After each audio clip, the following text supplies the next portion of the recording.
안녕하세요. 꿈라디오 도윤에 오신 것을 환영합니다. 올해 33세 된 여성입니다.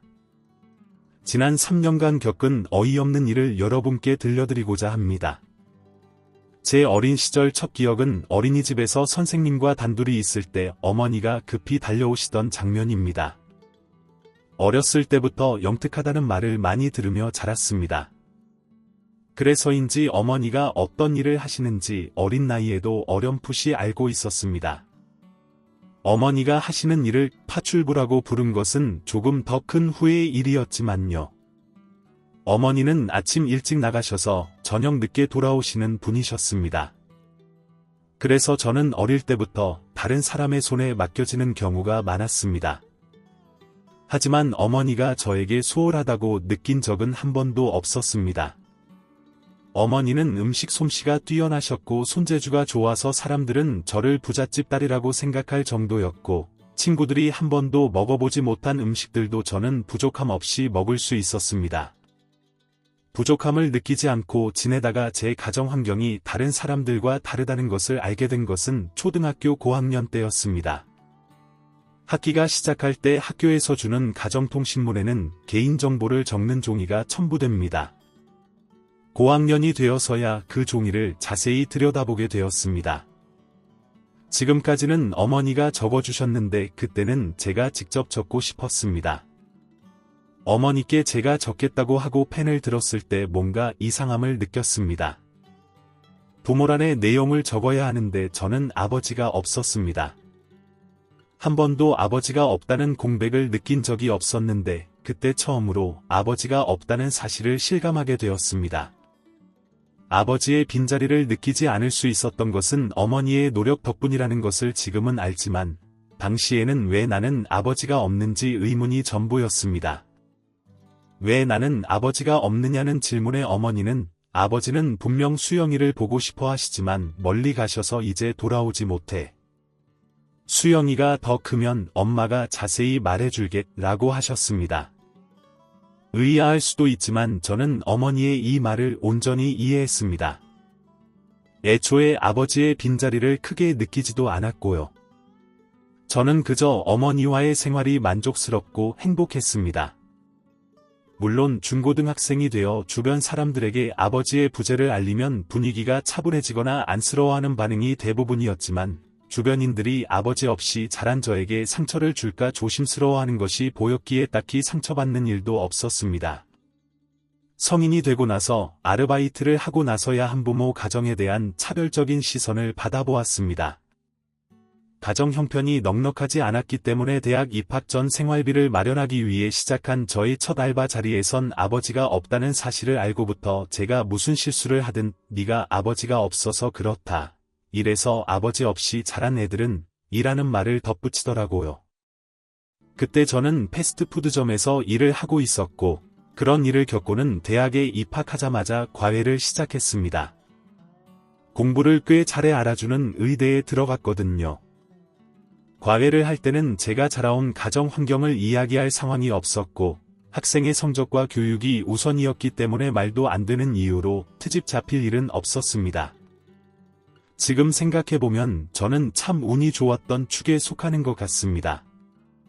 아버지는 없었지만 아버지 몫의 사랑을 온전히 쏟아주신 어머니가 계셨고, 어머니는 혼자가 편하다며 연애도 하지 않으셨기 때문에 TV에 간혹 나오는 새아버지와의 마찰도 없었습니다. 또 초중고를 다니는 동안 아버지가 없다는 이유로 왕따를 당하거나 무시당하는 일도 없었거든요. 고등학생이 된 이후에는 제 또래들도 부모님의 이혼을 많이 겪다 보니 한부모 가정에서 자란 친구들도 많았습니다. 이처럼 부모 중 한쪽이 없다는 것이 흠이 되지 않는 환경에서 자란 것이 참 다행이었습니다. 그리고 제 성격도 한몫했다고 생각합니다. 저는 어디 가서 기죽는 성격이 아니었거든요.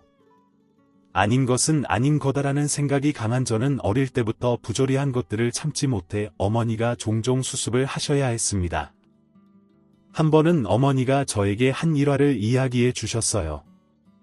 어머니와 저는 버스를 타고 이동 중이었는데, 보통은 어머니의 무릎 뒤에 앉아 조잘조잘 떠드는 제가 그날따라 너무 조용했다고 하셨어요.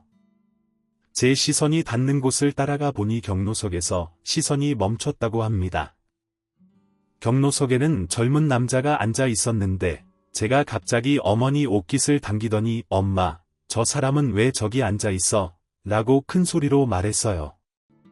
어머니는 당황하셔서 글쎄, 다리가 아픈가 보지 라고 이야기하셨죠. 제가 경로석이라는 걸 배워온 것 같다고 말씀하셨어요.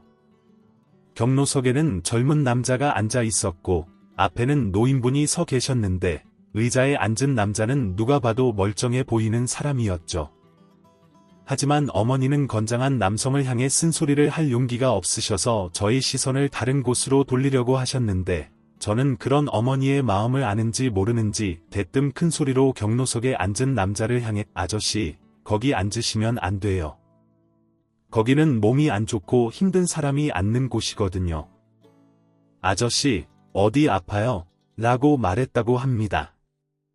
어린 나이의 목소리에 버스 안에 있던 사람들의 시선은 다 젊은 남자에게 쏠렸고 남자는 얼굴이 시뻘개져서 다음 정거장에서 내렸다고 해요. 남자가 버스에서 내린 이후에도 건강한 사람이 경로석에 앉아 있던 것이 이해되지 않았던 저는 계속해서 어머니에게 경로석에 앉으면 안 되는 거 아니야? 아까 그 사람은 왜 앉아 있었던 거야? 나는 이해가 안 돼, 라고 한참 이야기했다고 합니다. 어머니는 이 이야기를 들려주시며 내 앞에서는 옛날이나 지금이나 나쁜 행동은커녕 나쁜 말도 못하겠다고 말하셨어요. 제 기억 속에도 어머니가 세상에 저런 사람도 있는 거야 라고 달래시던 장면이 남아있네요. 물론 지금은 세상에는 상식적으로 이해되지 않는 사람도 많고 그런 상황을 모두 짚고 넘어가면 싸움만 된다는 것을 알기 때문에 대놓고 이야기하지는 않습니다. 하지만 약자를 향한 무례한 행동에는 확실하게 선을 긋는 편이에요. 왜냐하면 저와 어머니는 어쩔 수 없는 약자였기 때문입니다. 어머니는 찬성이 유한 분이셨어요. 말씀도 부드럽고 우아하게 하셨고 시장에서 어머니가 말씀하시는 것만 들어도 부잣집 사모님이 시장 보러 나오신 줄 알 정도였으니까요.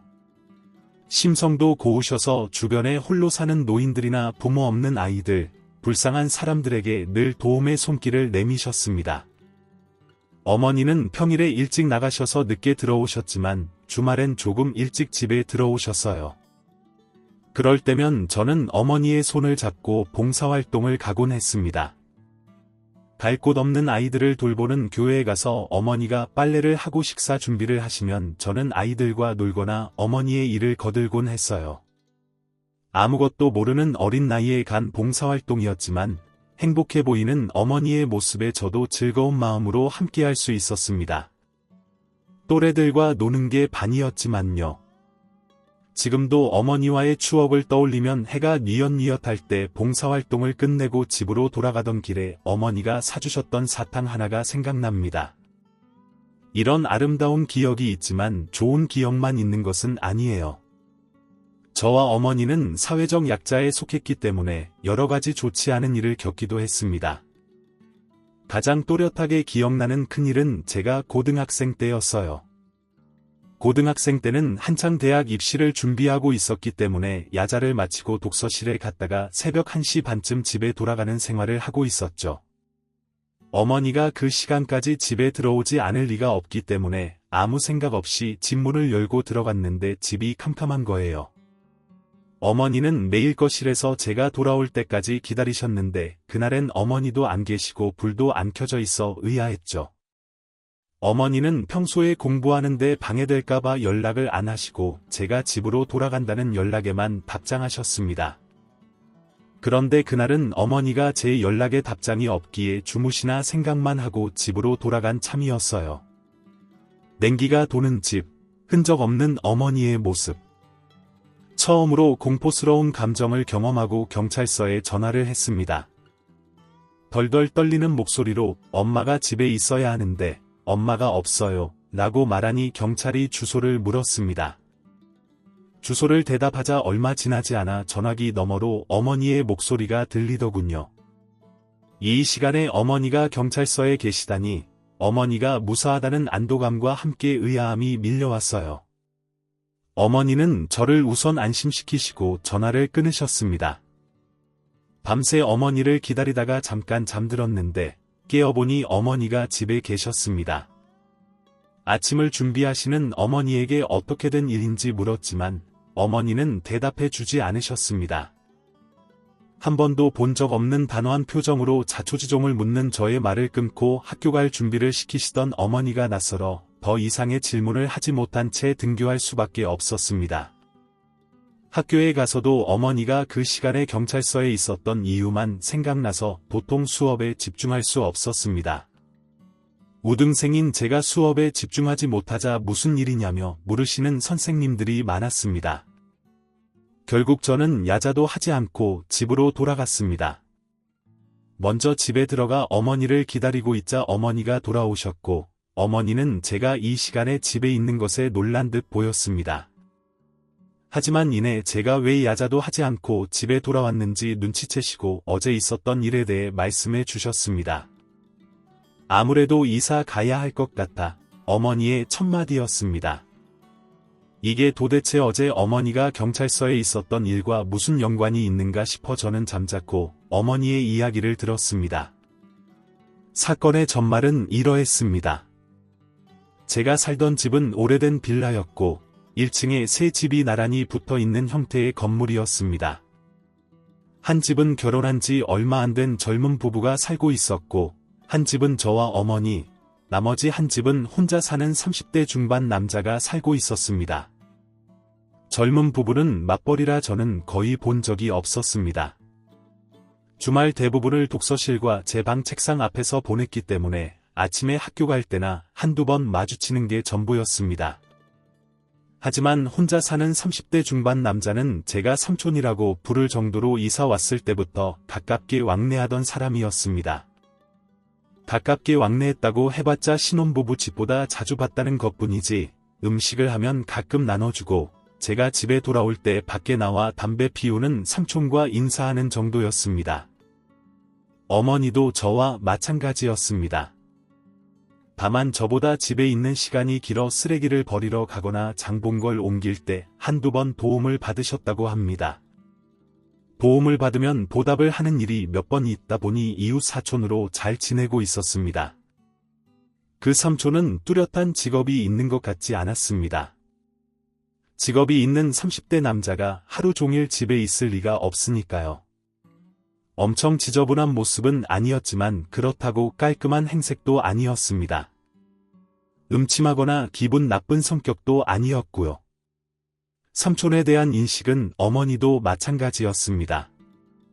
제가 가지고 있는 생각 그 이상도 그 이하도 아니었고 필요한 대화 이외엔 사적인 대화도 해본 적이 없다고 하셨습니다. 어머니가 어제 일을 얘기하면서 삼촌 이야기를 한 이유가 있었습니다. 삼촌은 어머니와 자신의 관계를 연인 관계라고 착각하고 있었어요.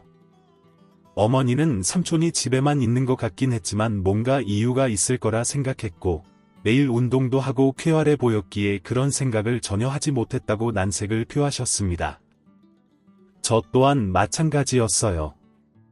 어떤 부분에서 연인이라고 생각했는지 물었더니 어머니가 규칙적으로 쓰레기를 버리러 가는 시간, 출퇴근하는 시간에 마주치는 것들이 연인 사이의 약속이고 시그널이라고 생각했다고 합니다. 어머니는 규칙적으로 생활하시는 것뿐이었는데도 말이죠. 또 자신에게 친절하게 웃어주고 대화해주는 것을 보고 사랑의 마음이 생겼고 어머니도 자기에게 호감이 있어 잘해주는 것이라 생각했다고 합니다. 하지만 관계에 더한 진전이 없자 삼촌은 어머니가 퇴근하는 길에 숨어 있다가 어머니를 덮쳤다고 했어요. 큰일은 아니었다며 공격이라고 표현하셨지만 덮친 게 맞았습니다. 다행히 길을 지나가는 남성들에게 장면이 목격되어 어머니를 덮치려던 순간 제지를 당했다고 합니다. 어머니는 무슨 일이 일어난 것은 아니기에 어떤 조치를 취해줄 수 없다는 경찰의 이야기를 듣고 돌아오셨다고 합니다. 다만 옆집에 살고 있다는 점과 저희 집에 어머니와 저뿐이라는 사실을 들은 경찰들의 배려로 어머니와 제가 이사를 준비하는 기간 동안에는 마주치지 않도록 하겠다는 삼촌의 약속을 받았다고 합니다. 어머니는 담담한 듯 말씀하셨지만 같은 여자로서 당시 느꼈을 두려움과 수치심이 어떠했을지 어린 마음에도 알았기에 고3을 앞둔 시기였지만 어머니를 따라 이사 준비를 서둘렀습니다. 어머니와의 사이에 남녀간에 어떤 것도 없었다는 사실을 받아들이지 못한 삼촌이 저희 집에 와서 난동을 부리는 일도 있었고 저를 붙잡고 너 때문이다. 너 때문에 새로운 사랑을 하지 못하는 것이다. 라고 행패를 부리기도 했습니다. 사건 이후에야 알게 된 삼촌은 무직의 부모님 사망보험금으로 놀고 먹는 게임 중독자였어요. 망상증과 피해의식도 상당한 것으로 보였죠. 처음 보는 삼촌의 모습이 무섭기도 했지만 피해를 본 것은 어머니였기 때문에 제가 단단해질 수밖에 없었어요. 여자 혼자 아이를 키우니 당연히 외로울 것이라는 편견 때문에 일어난 이 일이 다시는 반복되지 않기 위해 저는 저와 어머니를 위해 강해지기로 했죠. 왜 피해를 당한 우리가 이사를 가야 하는가라는 의구심이 들었지만 경찰의 입장에서는 어쩔 수 없었기에 이사를 가게 되었습니다. 새로 터를 잡게 된 곳은 급하게 구한 곳이라 전에 살던 곳보다 좁고 학교와도 먼 곳이었지만 저는 괜찮았습니다.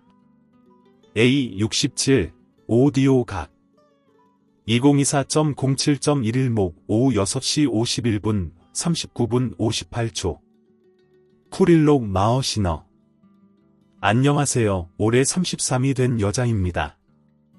지난 3년간 제가 겪은 말도 안 되는 일을 들려드리고자 제 사연을 보내요. 저희 어릴 적 기억의 첫 조각은 선생님과 저 단둘뿐인 어린이집으로 어머니가 부랴부랴 달려오시는 장면입니다. 저는 어릴 적부터 영특하다는 말을 자주 들으며 자랐어요. 그래서 그런지 어머니가 어떤 일을 하시는지 아주 어릴 적에도 어렴풋이 알고 있었습니다. 어머니가 하시는 일을 파출부라고 칭하는 것은 조금 큰 이유의 일이었지만요. 어머니는 아침 일찍 나가셔서 저녁 늦게 들어오시는 분이셨습니다. 그래서 전 아주 어렸을 때부터 다른 사람의 손에 보살펴지는 경우가 잦았죠. 하지만 그렇다고 어머니가 저에게 소홀했다고 느낀 적은 단 한 번도 없었습니다. 어머니는 음식 솜씨도 좋으시고 손끝이 야무지셔서 사람들은 저를 부잣집 딸내미로 생각할 정도였고 친구들은 한 번도 먹어보지 못했다는 음식도 저는 부족함 없이 접할 수 있었으니까요. 부족함을 느끼지 않고 살다가 제 가정 환경이 다른 사람들과는 다르다는 것을 알게 된 건 초등학교 고학년 때였습니다. 학기가 시작할 때 학교에서 주는 가정통신문에는 개인정보를 적는 종이가 딸려오죠. 저는 고학년이 되고서야 그 종이를 자세히 들여다볼 수 있었습니다. 지금까지는 어머니가 적어주셨는데 그때는 제가 적고 싶더라고요. 어머니께 제가 적겠다고 하며 펜을 든 순간 뭔가 이상함을 느꼈습니다. 부모란에 내용을 적어야 하는데 저는 아버지가 없더라고요. 한 번도 아버지가 없다는 공백을 느낀 적이 없었는데 그때 처음으로 아버지가 없다는 것을 실감하게 되었습니다. 제가 아버지의 빈자리를 느끼지 않을 수 있었던 것은 어머니의 노력 덕분이라는 것을 나이가 찬 지금은 알지만 그 당시엔 왜 나는 아버지가 없는가에 대한 의문이 전부였어요. 왜 나는 아버지가 없느냐는 질문에 어머니는 아버지는 분명히 수영이를 보고 싶어 하시겠지만 멀리 가셔서 이제 돌아오지 못하셔 수영이가 더 크면 엄마가 자세히 말해줄게라는 말을 하실 뿐이었습니다.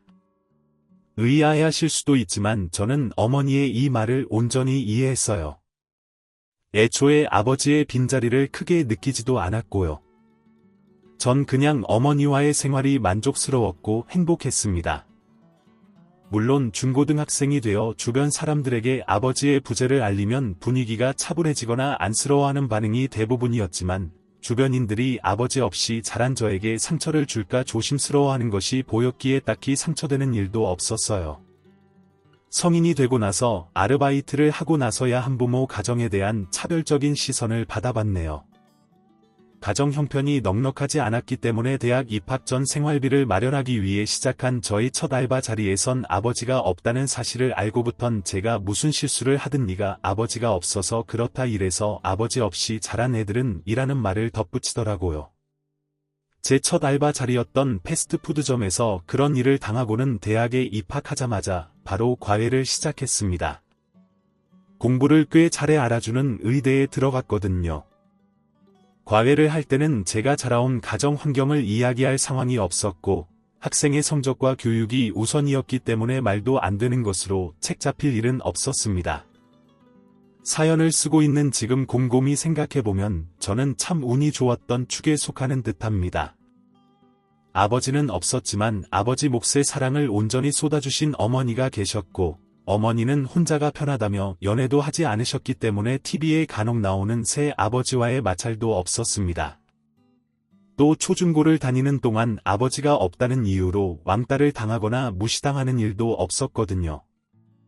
고등학생이 된 이후에는 제 또래들도 부모님의 이혼을 많이 겪다 보니 한부모 가정에서 자란 친구들도 많았습니다. 이처럼 부모 중 한쪽이 없다는 것이 흠이 되지 않는 환경에서 자란 것이 참 다행이었네요. 그리고 제 성격도 한몫했던 것으로 기억합니다. 저는 어디 가서 기죽는 성격이 아니었거든요. 아닌 것은 아닌 거다라는 생각이 강한 저는 어릴 때부터 부조리한 것들을 참지 못해 어머니가 수습을 하시곤 하셨습니다. 한 번은 어머니가 저에게 한 일화를 이야기해 주셨어요. 어머니와 저는 버스를 타고 이동 중이었는데 보통은 어머니의 무릎 뒤에 앉아 조잘조잘 떠드는 제가 그날따라 너무 조용했다고 하셨어요. 제 시선이 닿는 곳을 따라가 보니 경로석에서 시선이 멈췄다고 합니다. 경로석에는 웬 젊은 남자가 앉아 있었는데 제가 갑자기 어머니 옷깃을 당기더니 엄마 저 사람은 왜 저기 앉아 있어라고 큰 소리로 말하더래요. 어머니는 당황하셔서 글쎄 다리가 아픈가 보지라고 이야기하셨죠. 제가 경로석이라는 걸 배워온 것 같았다고 말씀하셨어요. 그 경로석에는 젊은 남자가 앉아 있었고 앞에는 노인분이 서 계셨는데 의자에 앉은 남자는 누가 봐도 멀쩡해 보이는 사람이라 제가 보고 있던 모습이 보기 좋지 않았을 거예요.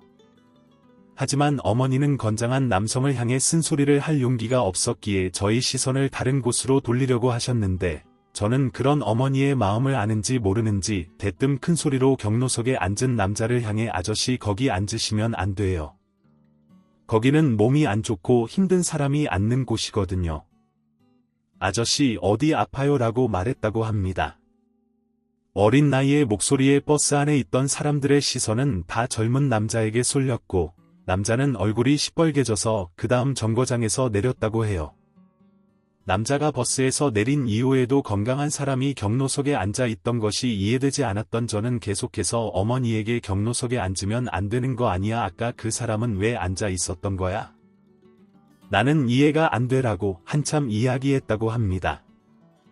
어머니는 이 이야기를 들려주시며 네 앞에서는 예나 지금이나 나쁜 행동은커녕 나쁜 말도 못하겠다라고 말하셨어요. 제 기억 한편에도 어머니가 세상에 저런 사람도 있는 거야 라고 달래시던 장면이 남아있네요. 물론 지금은 세상엔 상식적으로 이해되지 않는 사람도 많고 그런 상황을 모두 짚고 넘어간다면 싸움만 된다는 것을 알기 때문에 대놓고 이야기는 하지 않습니다.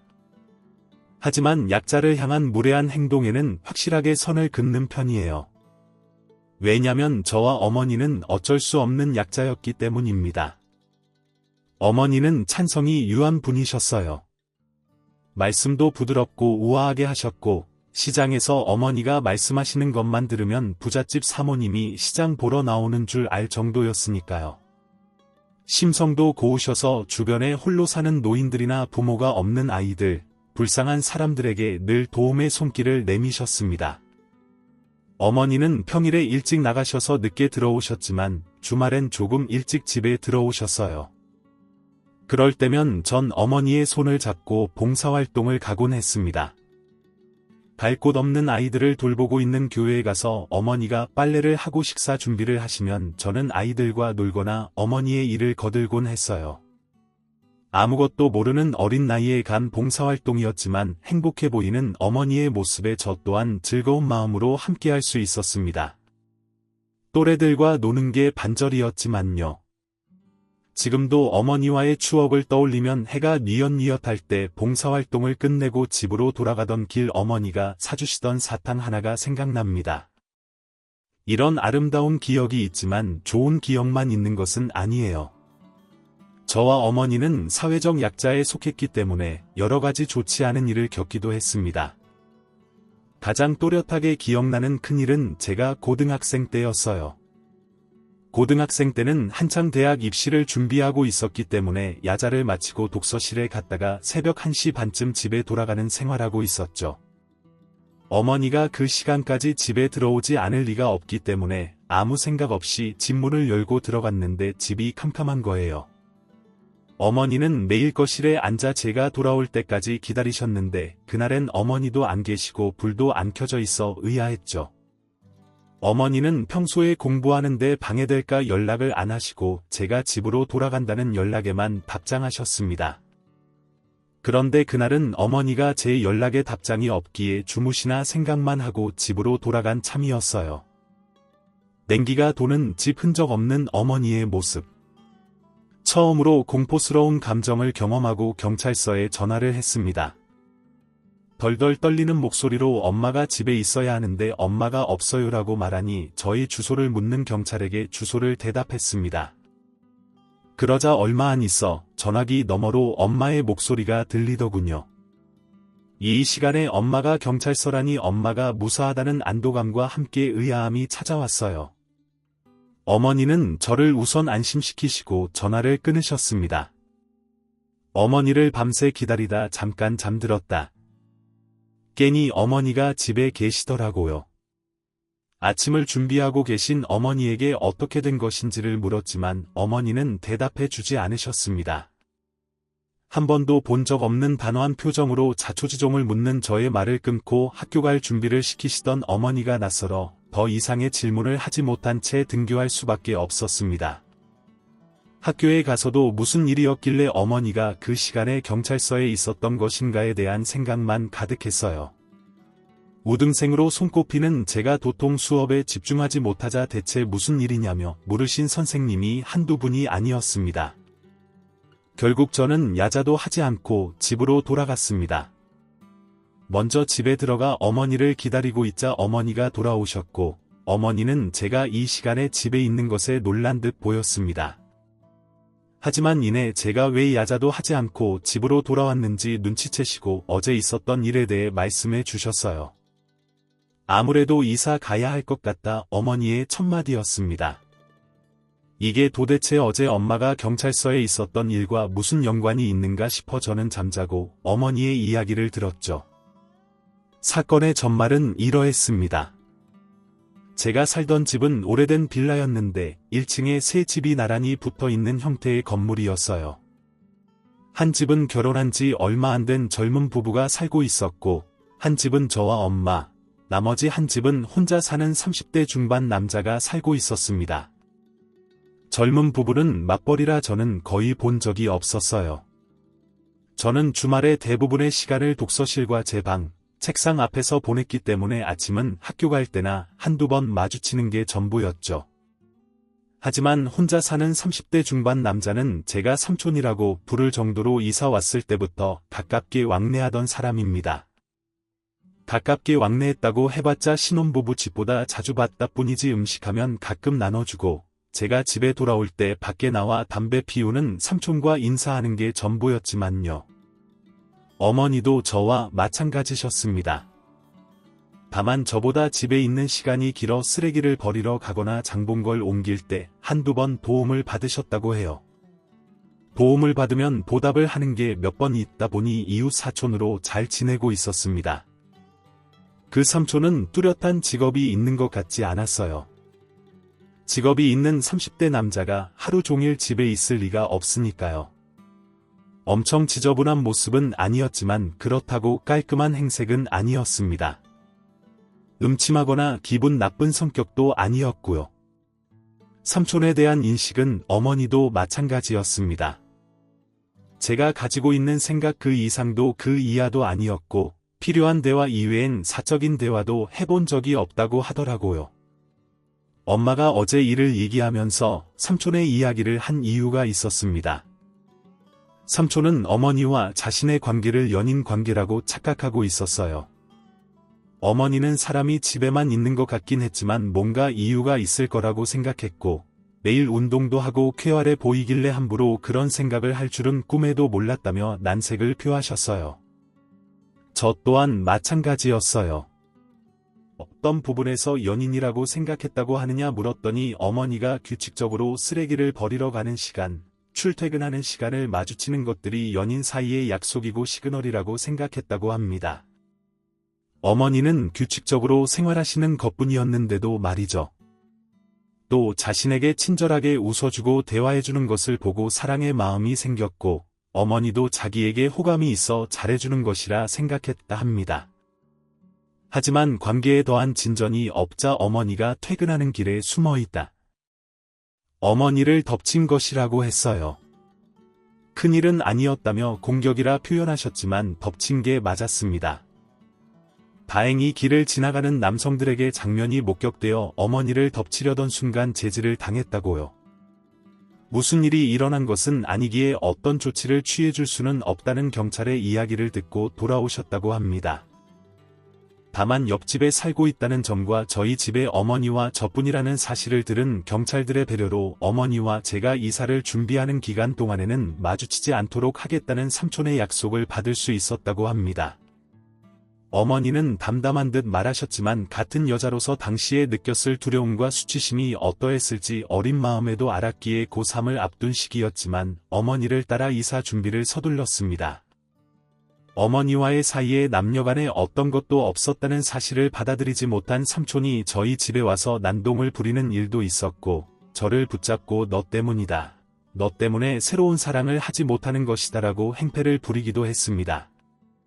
사건 이후에야 알게 된 삼촌은 무직의 부모님 사망보험금으로 놀고 먹는 게임 중독자였어요. 망상증과 피해의식도 상당한 것으로 보였죠. 처음 보는 삼촌의 모습이 무섭기도 했지만 피해를 본 것은 어머니였기 때문에 제가 단단해질 수밖에 없었어요. 여자 혼자 아이를 키우니 당연히 외로울 것이라는 편견 때문에 일어난 이 일이 다시는 반복되지 않기 위해 저는 저와 어머니를 위해 강해지기로 했죠. 왜 피해를 당한 우리가 이사를 가야 하는가라는 의구심이 들었지만 그건 피해 당한 게 아니라는 경찰의 입장에 어쩔 수 없이 이사를 가게 되었습니다. 새로 터를 잡게 된 곳은 급하게 구한 곳이라 전에 살던 곳보다 좁고 학교와도 먼 곳이었지만 저는 괜찮았습니다. 누군가의 위협 없이 엄마와 사는 게 가장 중요한 부분이었으니까요. 어머니는 이런 갑작스러운 이사에 미안해 하셨지만 저는 어머니를 안심시키기 위해 더 열심히 공부했습니다. 제 성적이 떨어진다면 어머니가 이사 때문이라고 자책하실 게 뻔했어요. 하지만 그렇다고 이사를 안 할 순 없었죠. 어머니는 옆집의 삼촌처럼 위험한 사람 가까이에 저를 두고 싶지 않아 하셨으니까요. 그런 큰 일을 겪고 난 후 저는 어머니와 저를 지키겠다는 생각으로 공부에 매진했습니다. 누구도 무시하지 않을 직업, 동시에 나와 같은 약자를 도울 수 있는 직업, 이런 고민 끝에 저는 의사가 되기로 했습니다. 사교육 한 번 받지 못했던 제가 의대에 진학할 수 있었던 원동력은 누군가를 도우며 행복했던 어머니와의 기억과 피해자임에도 도망치듯 이사를 갈 수밖에 없었던 사건, 그리고 파출부일로 부르튼 어머니의 손이었습니다. 전액 장학생으로 의대 입학이 확정된 날 어머니와 저는 부둥켜 안고 한참을 울었어요. 어머니는 저에 대한 기특함과 미안함의 눈물을, 저는 해냈다는 기쁨과 안도감의 눈물을 흘렸습니다. 입학 전에 아르바이트와 입학 후의 과외 활동으로 집안의 벌이가 2배가 되자 저희 집의 살림은 조금씩 나아졌어요.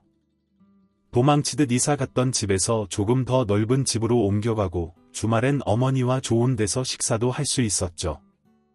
반복되는 시험과 과제, 공부 이후엔 실습까지 눈코 뜰 새 없이 바쁜 시간들이었지만 그래도 행복했습니다. 제 꿈에 한 발자국 더 가까워진 것이니까요.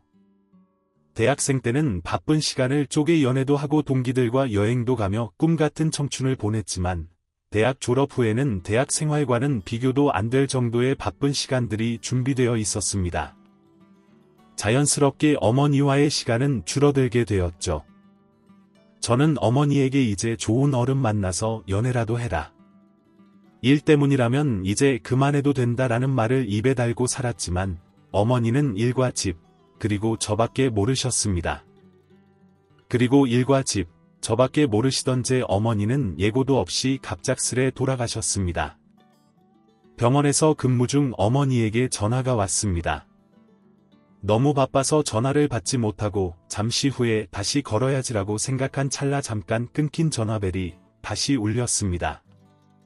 두세 번 반복된 전화에 이상함을 느끼고 전화를 받으니 웬 남자가 김미진 씨 가족 맞으신가요? 여기 119입니다 라고 말하는 소리가 들려왔습니다. 저는 곧장 어머니가 있다는 병원으로 달려갔어요. 택시에서 내리는 어머니와 신호위반 오토바이가 부딪히며 난 사고였죠. 저는 제 어머니를 보자마자 무너질 수밖에 없었어요. 저는 의사입니다. 수많은 응급 환자를 보았고 많은 죽음을 목격한 사람이었죠. 그런 의사의 눈으로 바라본 어머니에겐 죽음이 임박해 있었습니다. 어머니가 실려간 병원에서 일하고 있는 동기가 절 발견하고 절 격리한 채 할 수 있는 모든 조치를 취했지만 어머니는 끝내 숨을 거두고 마셨습니다. 준비되지 않은 죽음이 얼마나 가혹한지 많이 보아왔지만 제가 가장 사랑하는 어머니의 죽음을 겪어보니 그 가혹함은 숨쉬는 것조차 까먹을 정도의 고통이었습니다. 저와 어머니는 친척도 없었기 때문에 은사님의 도움을 받아 겨우 장례를 준비할 수 있었어요. 어머니의 죽음부터 장례식까지 어떤 정신으로 그 자리를 지켰는지 모르겠습니다. 조문객을 받을 정신도 없이 멍하니 앉아있는 저의 정신을 깨운 건 처음 본 아주머니였습니다. 아주머니는 눈물을 뚝뚝 흘리시며 제 손을 붙잡고 한참을 앉아 계셨어요. 미안하다 미안해 제 손을 붙잡고 계시던 아주머니의 첫마디였습니다. 그분은 정중히 조의를 표하셨고 한참 동안 제 옆에서 눈물을 흘리시더니 조문객들을 맞이하기 시작하셨습니다. 장례를 도와주던 지인들은 저분이 누구시냐 물었지만 저는 아주머니가 누구인지 생각할 겨를도 나도 모른다며 지인들에게 설명할 정신도 없었습니다. 그 아주머니는 저에게 아무 말도 하지 않으시고 모든 장례 절차를 함께 하셨습니다. 그분이 여전히 계시다는 것을 알았을 때는 제가 상복을 벗은 이후였어요. 상복을 벗으면 어머니가 정말 죽은 게 현실일 것 같아서 차마 갈아입지 못할 때 그분이 제 옷을 챙겨다 주셨거든요. 펑펑 울리며 옷을 갈아입고 나왔을 때 다시 본 아주머니의 얼굴은 저와 닮아 있었습니다. 어머니가 돌아가신 상황에 처음 본 아주머니와 제 얼굴이 닮았다고 생각할 정도로 똑 닮아 있었어요. 저와 함께라고 표현하기도 미안할 정도로 모든 장례를 돕고 제가 챙기지 못하는 손님들까지 챙겼던 지인들에게 감사함을 전하고 아주머니에게 발걸음을 돌리자 아주머니는 저에게 시간 좀 내어줄 수 있어요라고 질문하셨습니다. 저는 일면식도 없는 분이 어떤 이유로 저를 도와주신 건지 어머니의 친구분인 건지 궁금한 게 많았기에 대답에 응했고 저희는 식당으로 향했습니다. 전자라면서 어머니의 친구를 한 번도 본 적이 없어요. 어머니는 그저 친한 친구 몇과 소꿉놀이를 하는 게 어릴 때 기억의 전부라고 말씀하실 분이었거든요. 그래서 혹시라도 어머니의 친구라면 아주머니를 통해 어머니의 흔적을 찾을 수 있지 않을까 기대했습니다. 식당에 들어가니 모든 음식이 준비되어 있었어요. 상다리가 부러질 정도로 차렸다는 이런 광경을 보고 말하는 거구나 싶을 정도로요. 그동안 많이 먹지도 못하는 모습이 안타까웠다며 아주머니는 저에게 식사를 권하셨어요. 하지만 저는 아주머니에게 들을 말이 많았습니다. 이 식당에 오기 위해 탔던 차를 운전해 주시는 분 식당에 도착한 후 살뜰히 예의를 갖춰 아주머니를 대하는 직원 그런 사람이 왜 저희 어머니의 장례에 와서 며칠 동안 지내며 장례를 도왔는지 이해할 수 없는 노릇이었으니까요. 저는 도와주셔서 감사합니다. 제가 경황이 없어서 누구신지도 모르고 도움만 받았네요. 괜찮으시다면 지금이라도 어떻게 저희 어머니와 아시는 분이신지 알고 싶습니다라고 정중히 질문했습니다.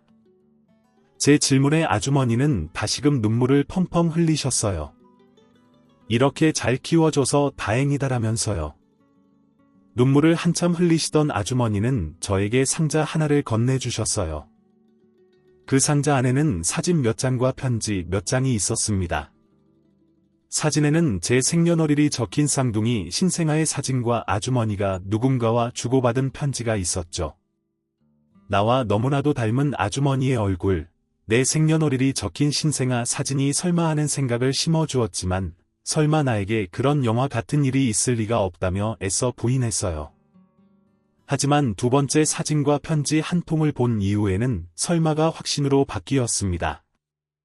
신생아의 사진을 넘기자 제가 가지고 있는 사진과 똑같은 사진이 들어 있었어요.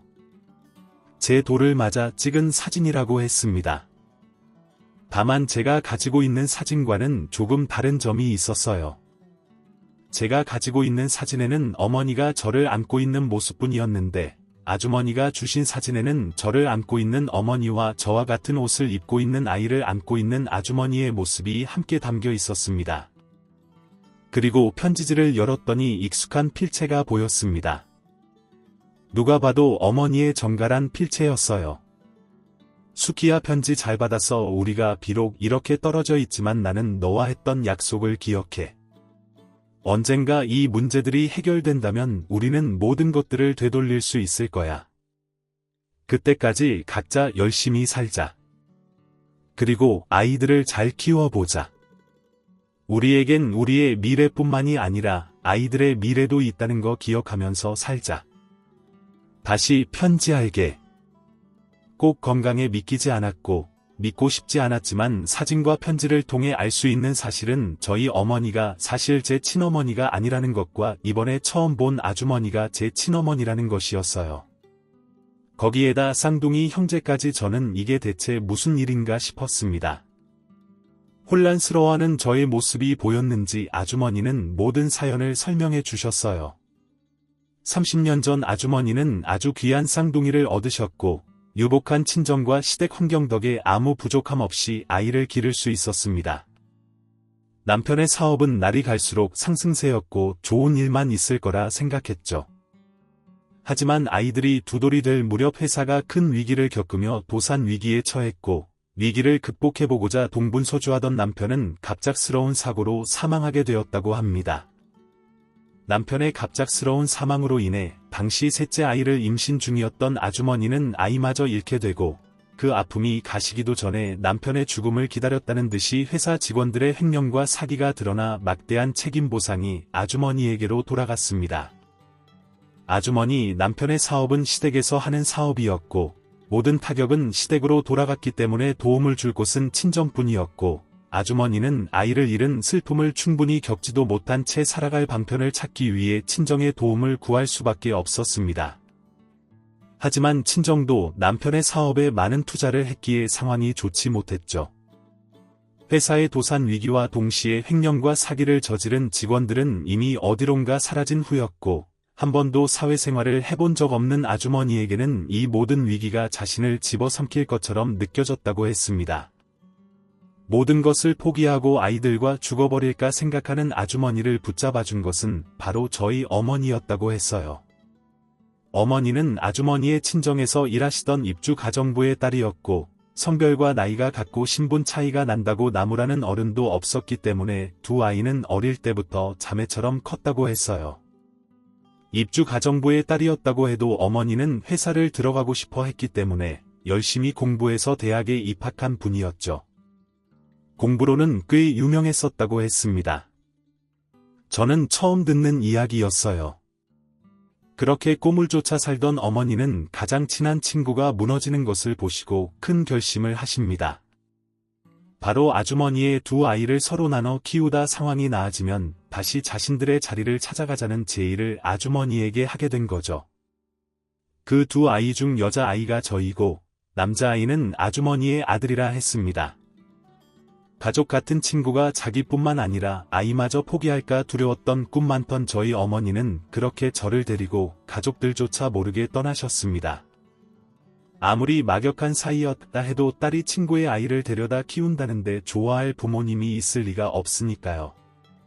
아주머니는 그때의 상황이 인생에서 처음 겪은 가장 힘들었던 일이라 그때 결정한 것이 옳은 선택이었는지 항상 의문을 품고 살고 있었다고 하셨습니다. 눈앞의 문제만 해결되면 모든 것이 다 제자리로 돌아갈 것이라고 생각했지만 이미 터져버린 문제는 또 다른 문제를 가지고 왔고 예전의 삶으로 돌아가기에는 너무 많은 것들이 바뀌어져 있었으니까요. 아주머니의 의무는 저와 어머니를 만날 시간이 점점 늦춰질수록 깊어져 갔다고 합니다. 얼떨떨하게 아주머니의 이야기를 듣던 저는 문득 화가 났어요. 아주머니가 저희 친엄마라는 사실은 잘 알겠고, 돌아가신 어머니가 절 대신 키우신 것은 알겠는데, 도대체 왜 이제야 나타난 거고 연락 한번 하지 않고 만나지도 않은 건지 이해가 가지 않았거든요. 증거가 있다 한들 저와 어머니를 다시 만나고 싶었다는 아주머니 이야기를 쉽게 믿을 수도 없었고요. 그래서 저는 아주머니에게 사모님이 저를 낳아주신 분이라는 것도 알겠고, 제 어머니와 오래된 친구 관계라는 것도 알겠어요. 어떤 사정이 생겨 부득이하게 따로 살게 된 것도 알겠고요. 그런데 정말 연락할 수 없었나요? 어떻게 그 긴 시간 동안 편지 한 통, 전화 한 통 없었을 수가 있죠라고 물었습니다. 아주머니의 표정에는 착잡함이 묻어 있었습니다. 아주머니는 변명처럼 들리겠지만이라고 말문을 여셨어요. 어머니가 저를 데리고 떠나신 후 3에서 4년 동안은 꾸준히 편지를 주고받으셨다고 해요. 상황상 전화를 하기엔 위험 부담이 있어 최대한 편지로 소통했다고 하더라고요.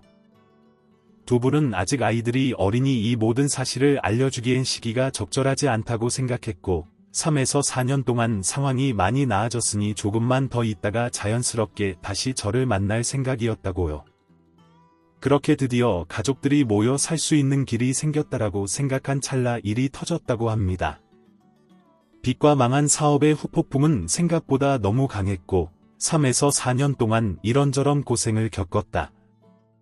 한들 사회 경험 없는 20대 후반 여자가 이겨내기엔 쉽지 않았기에 해외로 도망치듯 떠날 수밖에 없었다고 합니다. 두 번째로 찾아온 시련에 어쩔 줄 몰라 하던 때 우연히 연락이 닿은 먼 친척분의 설득으로 일본으로 가게 된 아주머니는 한국에서만큼 시달리던 건 아니었지만 아무 준비 없이 자리 잡게 된 타국에서 많은 고생을 하셨다고 해요. 친척분이 적응할 수 있도록 도움을 주긴 하셨지만 그 친척분도 넉넉한 환경은 아닌지라 그 도움도 한 달이 채 가지 못했다고 합니다. 결국 아주머니는 모든 것을 바닥부터 홀로 했어야 했고 설거지부터 자비를 하며 타국에서 지내는 것이 만만치 않은 일이었다고 합니다. 아주머니는 자신의 가족들도 등을 돌리고 누구의 도움을 기대하기 힘든 열악한 환경에서도 꾸준히 저와 어머니에게 편지를 쓰셨지만 왜인지 편지가 반송되는 일이 잦았고 답장은 한 번도 오지 않았다고 해요. 원한다면 반송된 편지들을 보여줄 수도 있다고 했어요. 연락이 되지 않아 마음이 타들어가는 것 같았지만 당장 한국에 들어올 수 있는 상황도 아니었고 전화 한 통 마음껏 할 수 있는 여건이 안 돼서 그렇게 시간이 흘렀다고요. 아주머니는 보고 자란 게 그런 것뿐이라 해외에서 다진 기반으로 사업을 성공할 수 있었다고 말씀하셨어요. 안 해본 고생이 없다는 아주머니의 손은 부잣집 사모님의 손이라고는 보이지 않을 정도로 거칠었고 흉져 있었습니다. 아주머니는 자신이 겪었던 온갖 고생들을 버틸 수 있었던 원동력이 저와 어머니라고 말씀하셨어요. 어머니의 인생을 뺏어 썼다는 미안함과 딸을 지키지 못했다는 죄책감, 연락이 끊어져 버렸음에도 자신이 지켜야 하는 아이와 책임져야 하는 일 때문에 한국으로 돌아갈 수 없는 답답함이 늘 자신을 괴롭게 했다고 했죠. 10년이 넘는 시간 동안 사업을 하며 키운 회사를 정리하고 서둘러 한국에 돌아왔을 땐 이미 저와 어머니의 흔적이 사라진 이후였다고 합니다. 아무리 사람을 써도 찾을 수가 없다 보니 아주머니는 내가 찾아야겠다는 생각을 할 수밖에 없었다고 해요. 오랜 시간 끝에 아주머니가 저 어머니를 찾은 것은 1년 전이었어요. 저는 깜짝 놀라며 왜 저와 어머니 앞에 나타나지 않았느냐고 물었죠. 아주머니는 벌써 훌쩍 커버린 제 앞에 갑작스럽게 나타날 용기가 부족하여 어머니와 먼저 만났다고 합니다. 서로 생사도 모른 채 살다가 살아있다는 것을 확인하니 반가운 마음이 드는 한편 얼마나 오랜 시간이 흘렀는지 실감이 나신 두 분은 어떻게 아이들에게 이 사실을 알려야 할지 너무나도 조심스러웠다고 해요. 법적인 부분부터 시작해서 어떻게 해야 저와 제 형제가 충격을 덜 받을 수 있을지 고민할 시간이 필요했던 거죠. 그렇게 모든 준비를 마치고 예전처럼 살 수 있겠다 생각하여 제 앞에 나타나려 했는데 갑작스러운 어머니의 사망 소식을 들은 아주머니는 세상이 무너지는 듯했다고 합니다.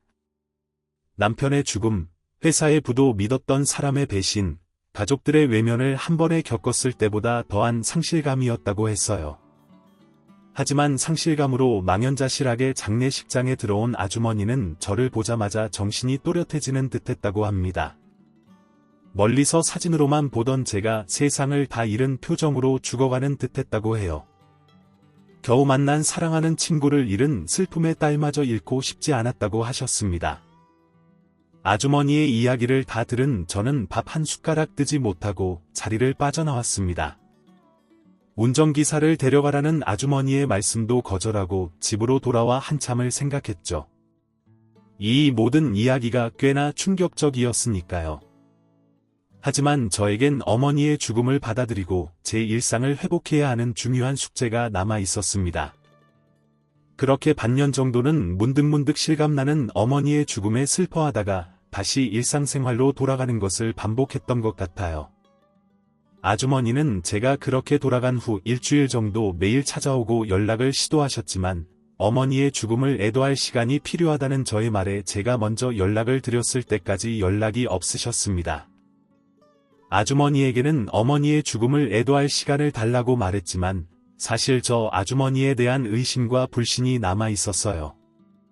제가 아주머니의 딸이라는 것은 너무나도 잘 알겠는데 아주머니가 저와 어머니를 찾지 못했었다는 게 진실인지 거짓인지 알 수 없었고 정말 저를 열심히 찾았는지도 모르겠으며 어머니가 저를 키우게 됐던 모든 사건들도 실제였는지 의심됐었거든요. 이런 의심은 큰 맘 먹고 어머니의 유품을 정리할 때 사라지게 되었어요. 어머니의 물건과 방을 정리하지 못한 채 시간을 보내다가 이제는 조금씩 비워가야겠다는 생각이 들어 어머니가 입으셨던 옷, 친구들을 다 정리하기로 마음을 먹었죠. 그 전에 제가 소중히 보관할 어머니의 유품을 가려내고 있었어요. 어머니는 제가 편지를 써오거나 선물을 드리면 포장지까지 고이 접어 없던 상자에 담아두셨어요. 제가 그 상자를 보려고 하면 어머니는 화들짝 놀라시며 이건 엄마만의 비밀이니까 엄마가 죽으면 보든가 해라고 숨기곤 하셨죠. 우스갯소리로 하신 말씀이었지만 실제로 어머니가 돌아가신 후 열어보게 되니 마음이 허하더라고요. 제가 어머니에게 혼자 숨겨두고 맛있는 거 먹으려고 그런다. 또 보물상자지 보물상자라고 하면 어머니는 그래 엄마 보물상자다라고 웃었던 기억을 회상하며 상자 안의 내용물을 하나하나 정리했더니 그 안에 어머니의 일기장이 나왔습니다. 어머니는 일기를 쓰는 분이 아니셨는데 언제적 일기인가 보니 아주머니에게 들었던 내용과 딱 맞아떨어지는 시기의 일기였어요. 어머니가 저를 데리고 나오시고 아주머니와 어머니의 편지가 끊기기 직전까지의 내용이 담긴 일기였죠. 일기 속 어머니는 아주머니를 다시 만날 기대를 적어두셨지만 어느 순간 연락이 되지 않는 아주머니를 보고 사정이 있거나 죽었겠구나라고 생각을 하셨더군요. 어머니는 그날 이후 저를 온전한 친딸로 여겨 저를 기르시게 된 것이었습니다. 어머니의 일기를 다 읽은 후 아주머니에게 연락을 했습니다. 아주머니는 반가워하시며 저를 반겨주셨고 그 자리에서 저는 처음으로 저희 동생을 만날 수가 있었습니다. 아주머니의 이야기가 사실이었고 저를 열심히 찾아주셨고 어머니도 저를 친어머니로 온전히 키워주셨다는 것을 알게 되니 마음이 편안하더라고요. 평생 저의 가족은 어머니 한 분이었는데 새로운 가족이 생겨 얼떨떨한 마음이 크지만 피를 나눈 가족들과의 만남을 제 어머니가 누구보다 원하고 계셨다는 것을 알기에 지금의 가족들과도 행복한 추억을 만들어가 보려고 합니다. 저희 이 사연을 읽어주셔서 감사합니다. 이 사연을 듣고 계시는 모든 분들 모두 가족들과 행복하고 기쁜 날들만 있길 바래요. 그리고 하늘에 계신 저희 어머니 너무나도 사랑합니다. 감사합니다. 다들 건강하세요. 지금까지 사연 들어주셔서 감사합니다. 사연이 재미있으셨다면 구독과 좋아요를 눌러주세요. 감사합니다. 안녕히 계세요.